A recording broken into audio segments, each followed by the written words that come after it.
Well, hello, Central. This is Brian, and this Sunday is the big Sunday. This is the Sunday that we are opening the building back up for those that want to come and participate in in-person worship together. Of course, we are still going to be live streaming our worship service, but we have been working so hard getting ready for this Sunday. We had a great group of about almost 20 people gather last night to go over our improved and new guidelines to make sure we have a safe, healthy space for worship.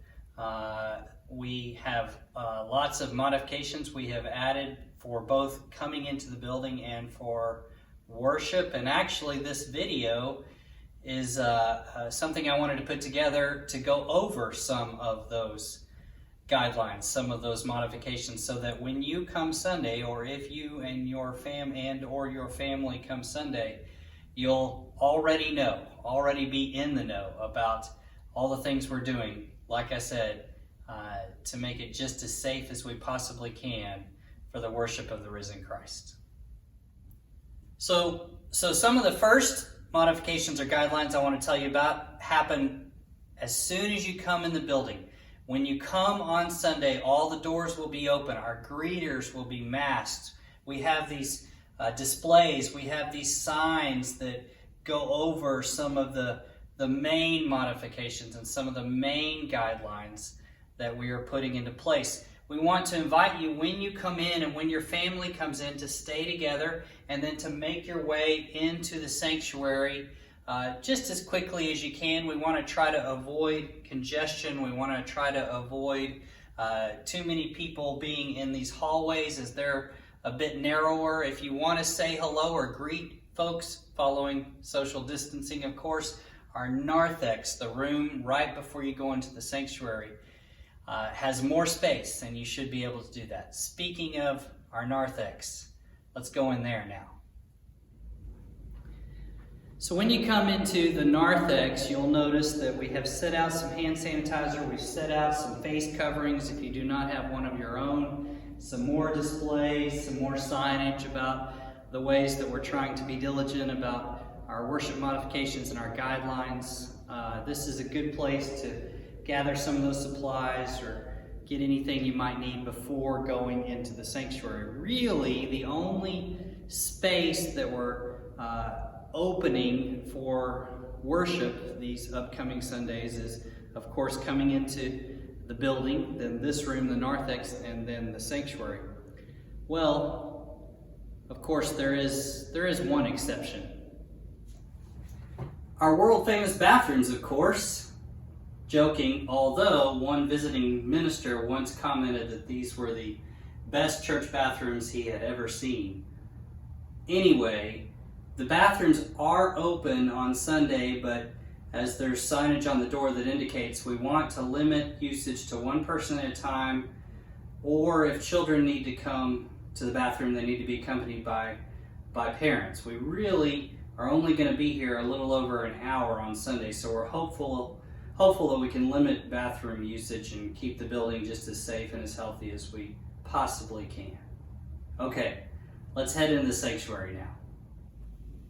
So when you enter the sanctuary, there are a couple of things to be aware of as you enter, as you come in and begin to set your hearts and minds to worship. First, we have some signage on the floor. Actually, I don't know if it's the video's capturing it, but they're arrows, directional signs. We want to try to keep traffic flow one way as best we can in the aisles, so it's a lot like we do with communion. The side aisles are for coming down, the middle aisle is for going up.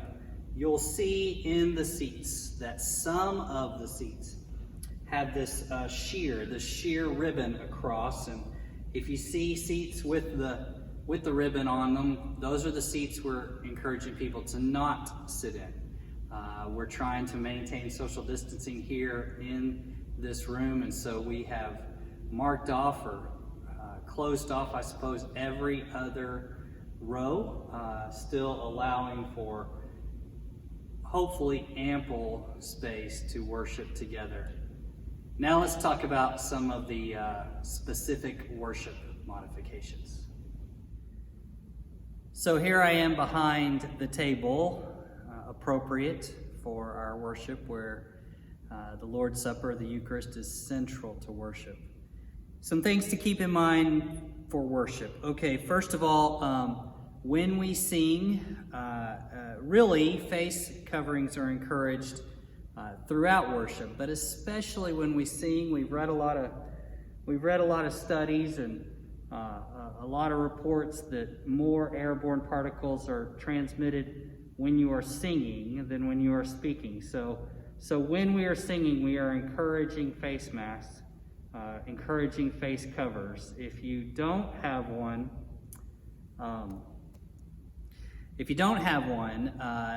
sing silently perhaps, or hum maybe. I guess your lips are closed when you do that. It's, of course, still very possible to praise God with all your heart, all your soul, all your mind, and all your strength, and not always be making what is for me a joyful noise. Here's another prop. Okay, so this is an offering plate. It won't be here, nor will it be passed. Our offering plates will be in the back of the sanctuary, so you can drop off your offering when you come in. You could remember that you have your offering, and you could go place it in the plate really at any point during worship. You could do it after the elder gives the offering meditation, but we're going to leave the plates back there, and then we're going to collect them after worship. We're not going to pass the offering plates. The last modification, kind of big modification that I want to talk to you about, is communion. So you will still come forward for communion. We will ask you to come and keep some distance between you and the person or the family in front of you and behind you, but you'll come forward and you will receive or take yourself a self-contained cup. Actually, 2 cups. The bottom cup has the bread, and the top cup has the juice. And you will take these communion elements and return to your seat, holding them, but not eating or drinking, because, and I'm very excited about this, we are going to eat the bread and drink the cup together. And then you'll place the cups in one of the holders there, right in front of you. Really, in this video, I more or less just hit the highlights of some of the modifications and some of the guidelines. Last week, we texted and mailed, emailed, put on social media a full list of all of the modifications. If you didn't get that, or if you didn't see that, I'd invite you to go to CCC Waco and click on Coronavirus Response, and you can read all of the modifications. So if you're planning on coming this Sunday, June 7th, to be here for worship, or if you're going to follow along on Facebook and our live stream for just a little bit longer, either way, we are so very glad you're worshiping. We rejoice that we are still worshiping together. I would say especially rejoicing given everything that is going on in our world right now.